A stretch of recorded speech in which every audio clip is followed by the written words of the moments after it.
മുണ്ടക്കൈ ചൂരൽമല അതിജീവിതർക്കായി മുസ്ലിം ലീഗിന്റെ നേതൃത്വത്തിൽ നിർമ്മിക്കുന്ന വീടുകളുടെ നിർമ്മാണത്തിന് തുടക്കമായി. മുസ്ലിം ലീഗ് സംസ്ഥാന പ്രസിഡന്റ് പാണക്കാട് സയ്യിദ് സാദിഖലി ശിഹാബ് തങ്ങളുടെ കാർമ്മികത്വത്തിലാണ് നിർമ്മാണ പ്രവർത്തികൾ ആരംഭിച്ചത്.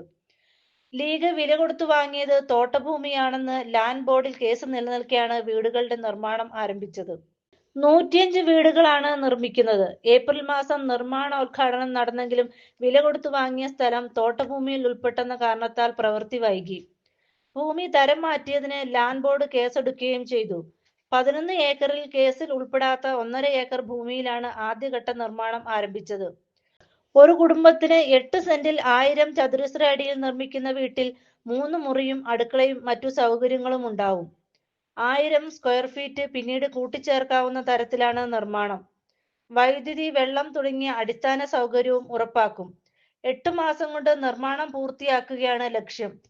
നിയമ നടപടികളെല്ലാം പൂർത്തീകരിച്ച് പദ്ധതി പ്രദേശം നിർമ്മാണത്തിന് സജ്ജമായെന്നാണ് മുസ്ലിം ലീഗ് നേതൃത്വം അറിയിക്കുന്നത്. മേപ്പാടി പഞ്ചായത്തിൽ തൃക്കൈപ്പറ്റ വില്ലേജിൽ മുട്ടിൽ മേപ്പാടി പ്രധാന റോഡിനോട് ചേർന്നാണ് സ്ഥലം ഏറ്റെടുത്തിരിക്കുന്നത്. True lens, Wayanad.